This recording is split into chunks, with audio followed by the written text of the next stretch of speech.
Ik stel aan u voor, degene die vandaag bij mij deze persconferentie zullen verzorgen. Eerst stel ik mezelf voor. Ik ben Marcel de Graaf, Europarlementariër voor Forum voor Democratie. Naast mij staat Joachim Koes, ook Europarlementariër voor de AFD. Willem Engel, niet alleen geschoold in pharmaceutical sciences, maar vooral ook human rights activist die zich ontzettend hard maakt voor de coronavaccins en de schade die dat ons oplevert. En hij gooit alles in de strijd om ervoor te zorgen dat wij veilig blijven.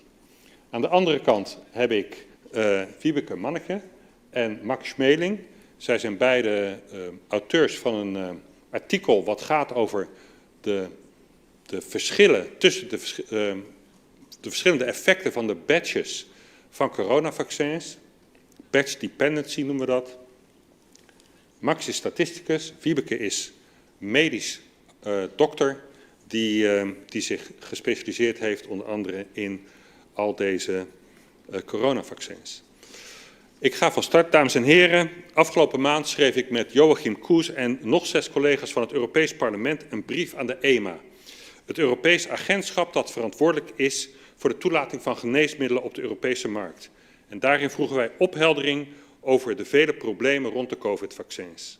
En deze problemen zijn zo groot dat wij de EMA vroegen om intrekking van de markttoelating.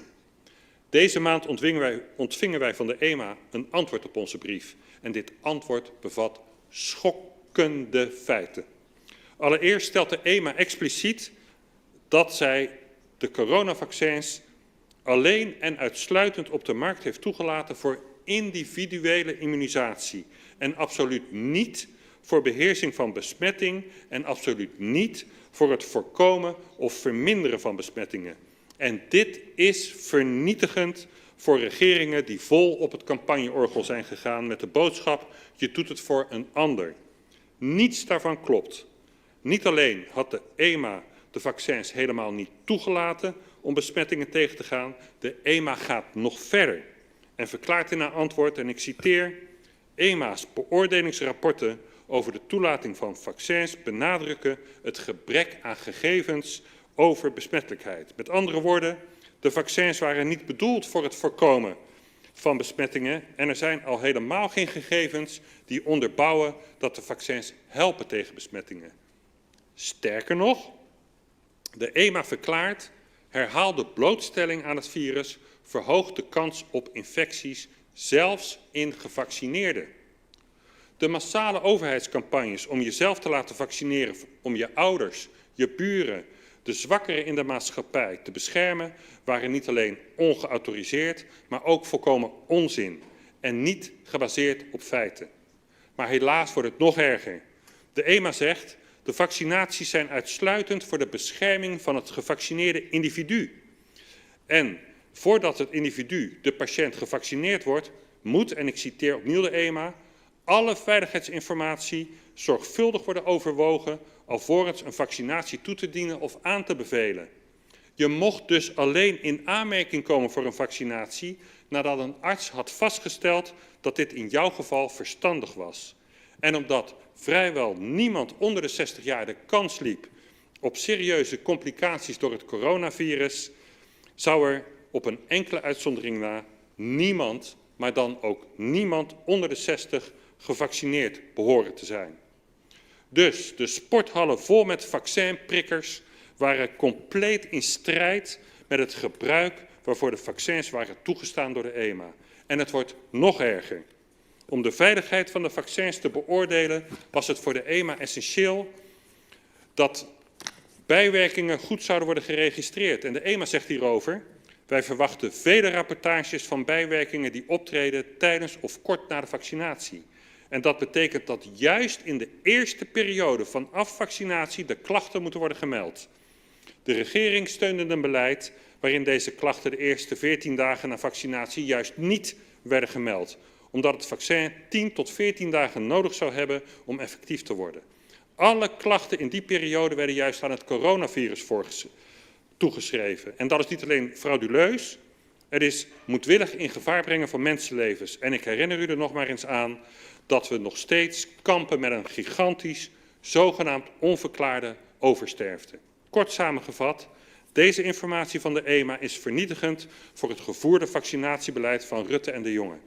De regering wist dat de vaccins niet zouden beschermen tegen de verspreiding van het virus, maar deelde deze informatie niet met de burgers. Integendeel, het drong de vaccins aan onze burgers op met leugens, verdoezelde de bijwerkingen en bracht hiermee de gezondheid van iedereen die zo'n vaccin genomen heeft in gevaar.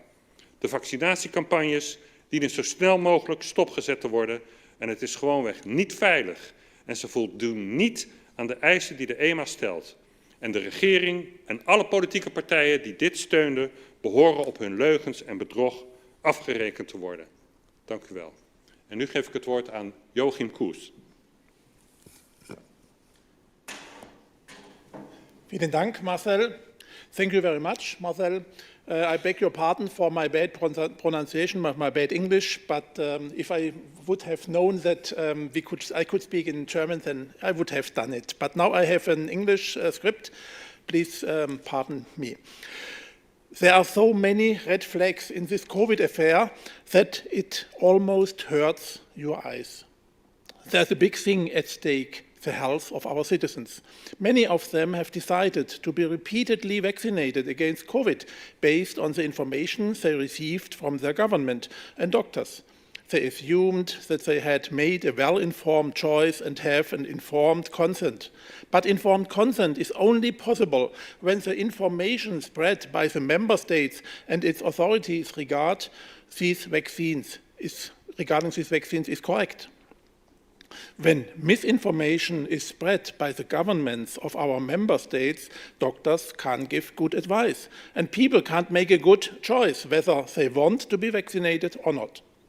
One of the major considerations for people whether or not to take a vaccine is the possible risks and side effects. EMA mentioned in its letter to us, they expect, I quote, reports of conditions occurring at or soon after vaccination, end quote. This implies that data on adverse events or side effects within 14 days of vaccinations are of the utmost importance to assess the risks related to the vaccines. However, member state officials adopted the policy that as it would take 10 to 14 days for the vaccine to produce spike proteins, adverse events within 14 days after vaccination were not to be registered as related to the vaccination. Statistically, they considered the person who got the vaccine as not vaccinated within those first 14 days. What a nonsense. Government policies and also governmental media campaigns to promote COVID vaccinations are thus leaving out the risks and side effects that might occur in those first 14 days. Most allergic reactions occur within 20 minutes to 2 hours after getting into contact with the allergen. Side effects of regular vaccines our children get normally occur within 1 to 2 days. But yet, somehow, they just invented this 14 days story to create this fake feeling of security and reducing the amounts of registered side effects. And that's my impression. They did it because they knew from the reports of Pfizer and Moderna and so on that many and severe side effects will come. Where are the governmental policies then based on? How can doctors correctly advise their patients whether or not to take the vaccines? How can a citizen who is thinking about vaccination then assess for himself the safety of the COVID vaccines? How can there then be a truly informed choice and thus a valid consent when this crucial information is not shared? And why did the EMA not intervene? How can they uphold their market authorization when there is no accurate registration of the risks?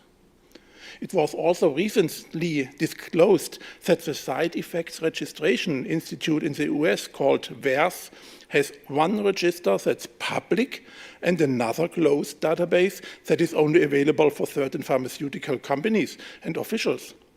The closed database contains more, more serious and more detailed side effects than the database that is not publicly accessible. That is, of course, unheard of and unacceptable. In this way, the ordinary citizen who only has access to the public database is not correctly and fully informed about the risks, and therefore the citizen cannot give a truly informed contribution to the vaccination. In Europe, we have a similar database called Eutra Vigilance. Do they also have a closed and a public version? Are they also misleading our citizens? I don't know the answers, but we must get this question answered as soon as possible. The health of our citizens is at stake, and the next COVID booster campaigns have already started. Thank you for your attention. Thank you, Joachim. And now I'd like to give the floor to Willem Engel. So we are here today to inform you, the public and its representatives, about the grave errors and safety issues with the mRNA injections.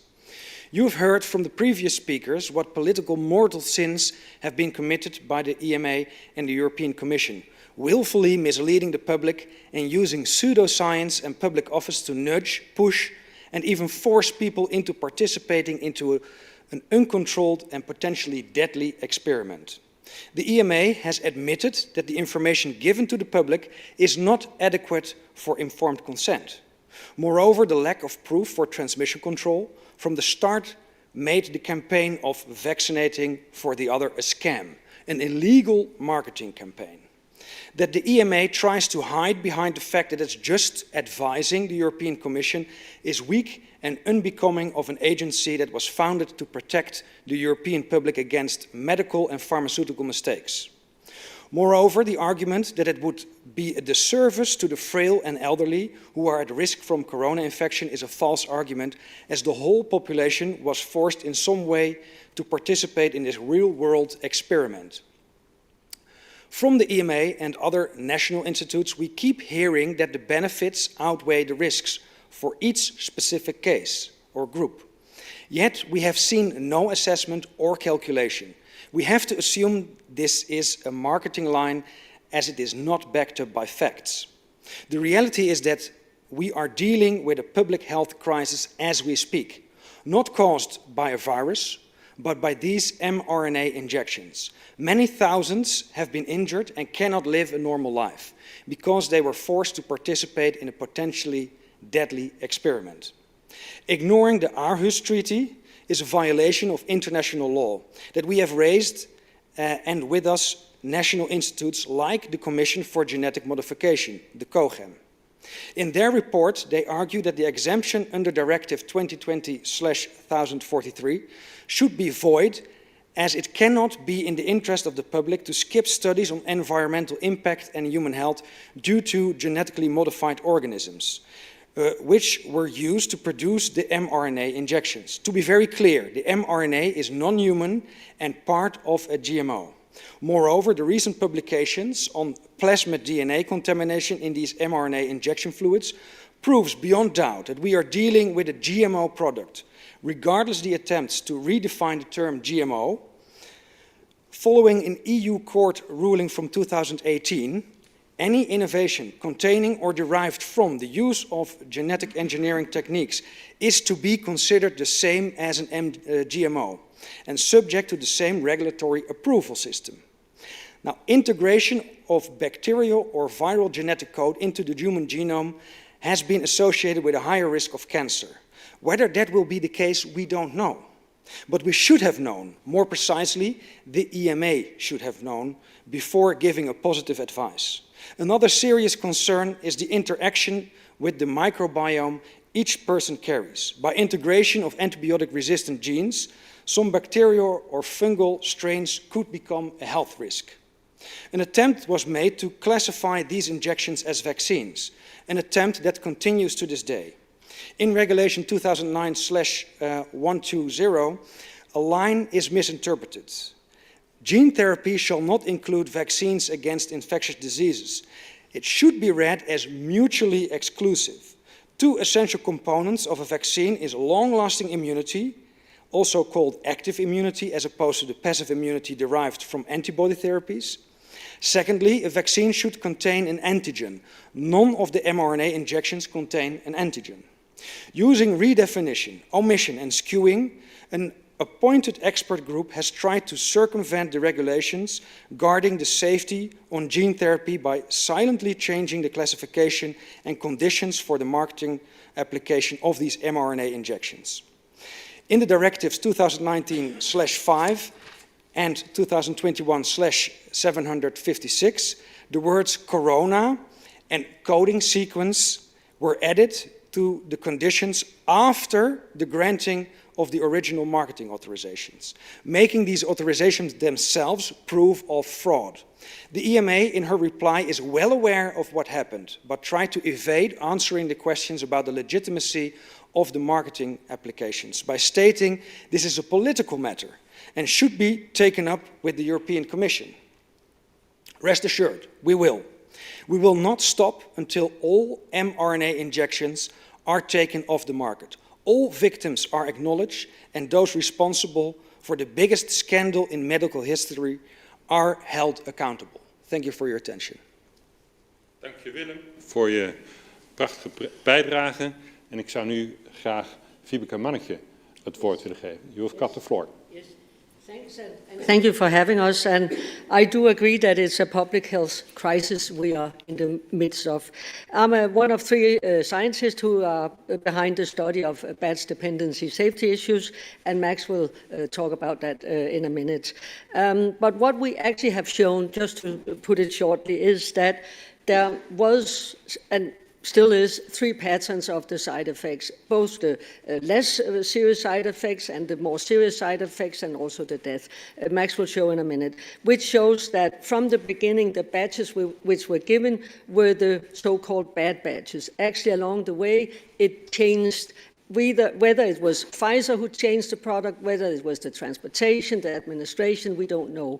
But what we know is that the patients or the people, the children, the young ones, the elderly, who had these side effects, they weren't informed by the risk, they didn't have the benefit, you didn't have the beneficial and the risk ratio, and some were given very bad batches. And that we know from our study. And that reminds me of what the vice president from Pfizer said at one point in Nature. She said that they were building the airplane while flying. And for me, that's obviously what happened, because we shown that one of the wings fell off. And then I'm like, well, if you know you have a safety issue, why don't you handle that safety issue? Why don't you withdraw the batches? Why don't you communicate to the public, which EMA and all the national similar institutes didn't? And what our study also shows is that you have this safety issue, but it also shows that EMA and the national institutions should have actually informed the public, because Pfizer did that already in August 21. They actually informed EMA that there was a safety issue. They informed EMA that some of the batches, what we call the blue batches, gave many more side effects than some of the other batches. So we know that already. We have just replicated our data into Sweden, which shows us that it's a European matter. It's not just a Danish matter. It's a European issue. We know that now from Sweden, and I'm quite sure if we looked into the data from the rest of Europe, we would see exactly the same pattern. And what we are now into is that what we've shown was the short-term side effects, but we are very much interested into looking into the long-term side effects. You mentioned cancer. Will there be a relation of certain cancers toward the different batches? Will there be a difference between the all-cause mortality? You have mentioned, Marcel, the excess mortality. We know from the data that since May 21, it was like literally on the spot that excess mortality happened in all the European countries. We have seen those graphs, or made those graphs ourselves, and we can see that the excess mortality is still there. Some places may be waning a little, but there's still an excess mortality, and that is very worrying. And that brings me back to that I think I would have expected, as a citizen, I'm not a politician, I'm just a doctor, I would have expected EMA to react on these data. even before we published the data in April. I would have expected that they saw the safety issue, that they saw that in the database, and that they, halted some of the vaccination, at least withdrawn these blue badges, and also informed the population, the young ones, the elderly, and so on. We do have a problem. So going back to the thing that the vice president from Pfizer said, that they were building the airplane while flying, I must say the wing fell off. Thank you. Thank you, Wiebke. And now I'd like to give the floor to Max Schmeling, who is the statistician who did all the data processing. Max, you have the floor. Thank you very much. My name is Max Schmeling, and I'm the statistician behind this study, where Wiebke is the medical capacity behind it. As you can see in front of you on this screen, is the main result of our study.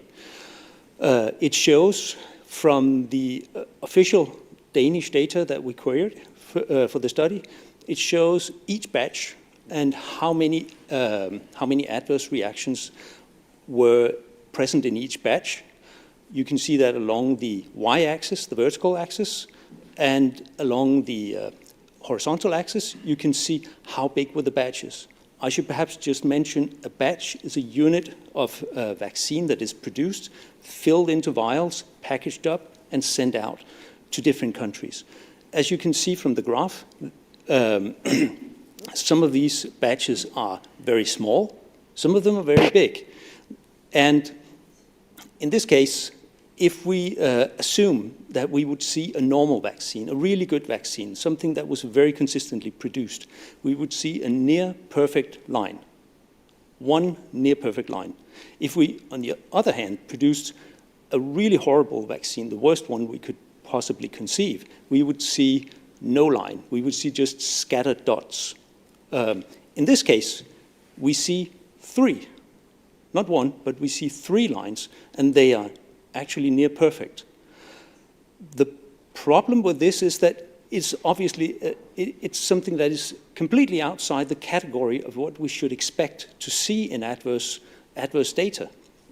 And in this case, it very clearly shows right away that it was, because of the product's nature, it has been impossible for the participants, for the vaccinees, people who receive the vaccines, to give informed consent.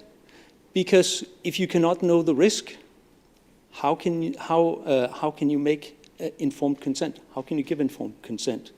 That's the main finding of this study. But something that is also very troubling is this shows a system, it shows a structure in the data. Adverse reactions, errors in production are by nature, they're random, but this shows structure. We do not know yet why, but we are obviously researching this issue, as Wiebke also mentioned. But as of now, we do not know why it is, but the only thing that we do know is that this should by no means be present. And that is why it's a very alarming safety signal, as has been mentioned. And I would like to stress again, this makes it absolutely impossible to give informed consent. And I think I would like to stop there. Yeah. Okay. Thank you. Thank you, Max. I think you made it very clear that there are three different types of batches, and every batch gives another risk. And the blue one gives the highest mortality risk. And nobody knew up front which batch he would get. Nobody knew that there was this difference between these batches. Nobody knew. But the EMA gets samples of every batch, and they can test it, and they can see whether or not they are identical, and that's their job, because their job is to protect us from mistakes made by pharmaceutical industries, and they didn't. So it's very worrying. Thank you for making that clear, both of you. And that is also something that in a second letter to the EMA we are going to address. Be sure of that. As are the things as contamination by DNA of bacteria in the vaccines, as are the things that Joachim mentioned about, are there two databases with adverse events? How come that the EMA never warned us? And how could it be that they accepted governments to campaign for off-label use? Is there anyone who would like to ask a question? We still have some minutes before we round up. Yes, please. First of all, thank you very much for your contribution to this press conference. I have a question. In the letter of summons, one of the arguments you have made with regard to the suspension of the marketing authorizations is that in the SMPCs of Pfizer and Moderna, that they are now very comprehensive and unreadable.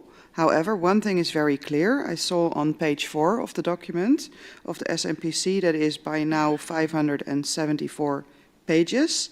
It's literally mentioned some cases required intensive care support and fatal cases have been observed, quote unquote. And my question is, how is it possible that the marketing authorizations have not been suspended and also withdrawn immediately by the EMA, since Pfizer and Moderna themselves admit that the remedy is now worse than the disease?